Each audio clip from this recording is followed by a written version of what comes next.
Bonjour, j'entreprends cette session d'offrir à mes étudiants une rétroaction graphique sous forme de tableau de bord personnel. Alors, cette initiative s'inspire grandement d'un article de François Jourde, donc je vous suggère à cette étape-ci d'aller lire cet article et d'écouter la vidéo qui se trouve un peu plus bas afin de vous familiariser avec cette démarche. Donc, vous trouverez sur cette page des commentaires et une introduction aux jauges graphiques dans les feuilles de calcul Google.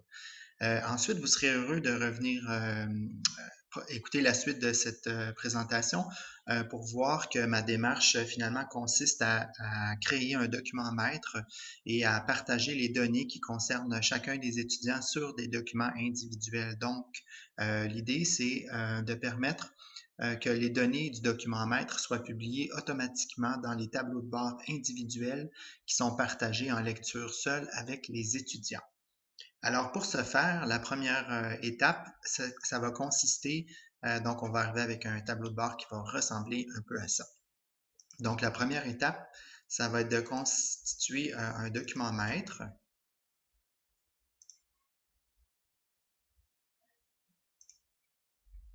Et donc, pour pouvoir ce faire, on va sélectionner des indicateurs qui vont être les critères qu'on va vouloir communiquer aux étudiants. Donc, ces indicateurs-là, moi, je m'étendrai pas là-dessus, mais j'ai choisi assiduité, français, la remise des travaux et des exercices non corrigés, ou la participation aux exercices, devrais-je dire, les résultats aux évaluations formatives, les résultats aux évaluations sommatives. J'ai aussi choisi 4 critères qui sont, ben, pas des critères, mais en fait des qualités qui sont à la base même de la réussite, donc pour un travail de philosophie, soit la clarté, la compréhension, l'argumentation et la créativité.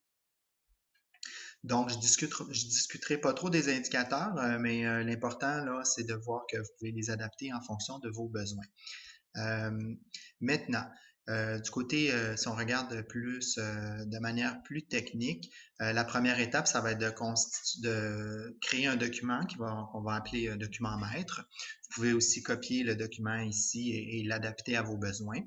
Et dans ce document-là, vous allez donc réunir toutes les informations qui vont être transmises aux étudiants, c'est-à-dire une ligne par étudiant. Par exemple, ici, le prénom et le nom et les informations qu'on va transmettre. Remarquez qu'ici, vous voyez assiduité, ben, c'est une formule qui est là, qui va récupérer l'information que je vais afficher chaque semaine. Par exemple, si j'ajoute une absence à cet étudiant-là qui pour le moment a un 100% d'assiduité, ben, il va tomber à 67%. Si j'ajoute un retard à l'autre personne, ben, on va voir que ça va modifier aussi les cotes. Ou si je mets une absence ici ou une présence, euh, disons qu'on va être généreux, tout le monde va être présent. Alors, voilà. Alors, on voit que ça se reflète ici dans ma formule. Pour le français, c'est la même chose, c'est une formule qui calcule le nombre de fautes et le nombre total de mots. Donc, on divise le nombre total de mots produits, la longueur du texte, par le nombre de fautes et ça nous donne la fréquence des fautes. Donc, une faute aux 19 mots, une faute aux 144 mots, etc. Plus l'indicateur est élevé, plus la qualité des textes est grande. Donc, on peut se donner des cibles en fonction de notre clientèle et viser à améliorer ces résultats-là. Les exercices, c'est simplement les exercices, s'ils ont été remis ou pas. Et ici, c'est les pourcentages. Donc, on a réuni l'information. On peut avoir des formules et plein d'informations qu'on peut mettre à droite qui vont venir compléter nos formules, qui vont venir se calculer. Maintenant, la deuxième étape, ça va être de créer un modèle de tableau de bord, donc qui va ressembler à celui-ci. Celui-ci est pas mal complet, dans lequel on va refléter l'information. Alors, pour les besoins de mon tableau de bord, bien sûr, je dois reprendre mes étiquettes ou mes en-têtes de colonnes et les données correspondant à mes critères de tout à l'heure. Alors, on voit ici que j'ai un petit 4 qui est là. Ce 4-là correspond au numéro de la ligne dans mon document maître. Donc, si par ailleurs, disons que je prenais la ligne 8 ici, au lieu du 4, je pourrais changer mon 4 pour un 8. et les informations vont se refléter. Et là, on voit que c'est mon nom qui apparaît parce que effectivement, c'est mon nom que j'ai mis sur la ligne 8 et les données correspondantes aussi se sont modifiées. Donc maintenant, je n'aurai plus qu'à faire une duplication de ce document-là et de changer ce paramètre-là dans la ligne pour que toutes mes formules se mettent à jour et que le document puisse être partagé individuellement avec chacun de mes étudiants. Donc, comment j'ai fait ça? Ici, ben, il y a une formule qui est importante, c'est cette formule-ci qui s'appelle import range. Donc, avec la clé du document, elle contient la clé du document. Donc, ça, c'est la clé qui appelle mon document maître. Pour trouver la clé de votre document, vous pouvez aller dans les paramètres de partage ou ici, dans l'adresse, on voit que le paramètre clé, qui est finalement l'identifiant unique de ce document-là, jusqu'à la première perluette. Et là, on a la chaîne ou la string, qu'on pourrait dire, qui correspond à ma clé. Donc, c'est cette clé-là que j'inscris dans ma formule ici. Et complet, ben, c'est simplement le nom de ma feuille, qui est ici en bas, le nom de ma feuille complet. Et les B1 à L1, c'est la chaîne, la zone ou la plage de cellules que je veux recopier. Donc, en inscrivant ça dans la première cellule ici, je me trouve finalement à créer mes entêtes automatiquement. C'est-à-dire que si j'allais dans mon document maître ici, changer assiduité pour présence,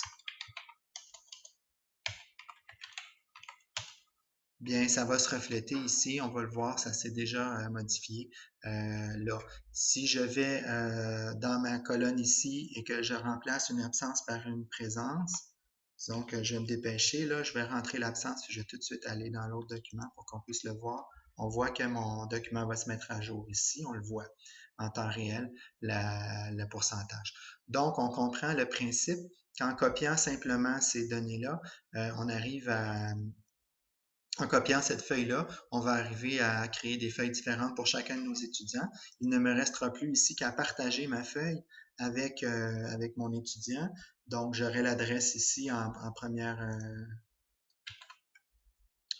sur ma feuille maître. Je vais simplement la copier ici. Puis, au lieu de mettre modification, je vais le mettre en lecture seule. Donc, j'ai pas besoin d'envoyer de courriel là, dans le cas de mon exemple ici. Alors, je le mets en lecture seule pour que l'étudiant puisse voir, consulter, mais pas modifier la feuille de son tableau de bord. Alors ensuite, je vais aller voir mon résultat dans mon autre compte.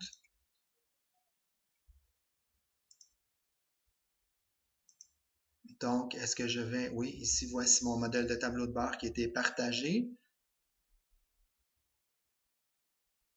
Et donc, comme étudiant, c'est ce que je pourrais avoir, c'est-à-dire en lecture seule, j'aurais accès à mon tableau de bord personnel qui serait la propriété de mon professeur, mais que je pourrais partager.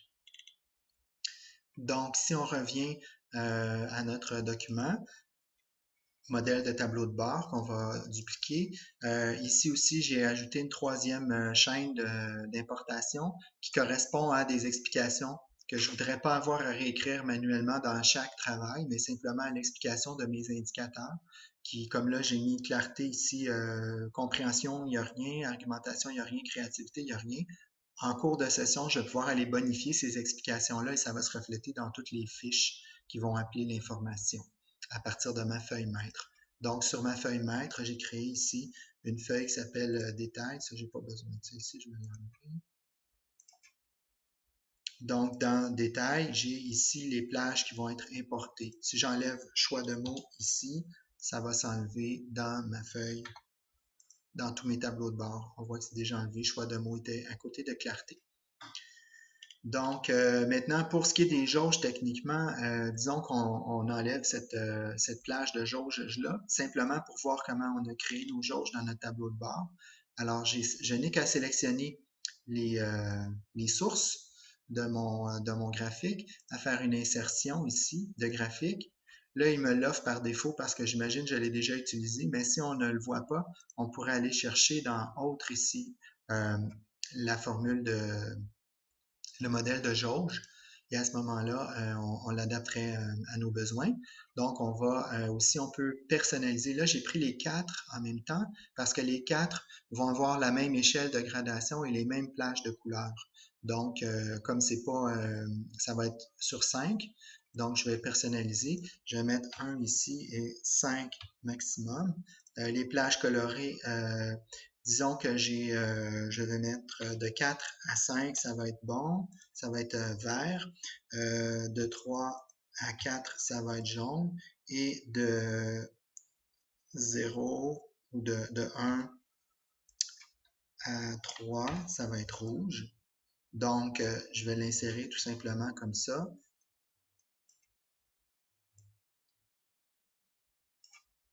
Et je me retrouve donc avec mes graphiques. Donc, je peux associer ici, c'est la même chose. On a formatif et sommatif, c'est des résultats en pourcentage avec les mêmes gradations de couleurs. Donc, je peux les associer. Exercice, c'était sur 5 et pas la même gradation de couleurs, donc je le fais tout seul. Présence, c'était en pourcentage et le français, c'était un nombre absolu. Donc, il n'y a pas de il faut que je les fasse individuellement en sélectionnant les plages comme ça et en faisant insertion graphique pour arriver au même résultat. Alors, écoutez, c'est vraiment une introduction très rapide pour vous donner le goût. Si vous avez des questions, ben, je vous invite à communiquer avec moi simplement au bas de mon blog sous forme de commentaires et je me ferai un plaisir de faire une mise à jour et d'ajouter plus de détails ou de répondre à vos besoins peut-être plus spécifiques si vous avez le goût d'en discuter. Alors, bonne lecture et bon succès dans vos démarches de création de tableaux de bord avec vos étudiants.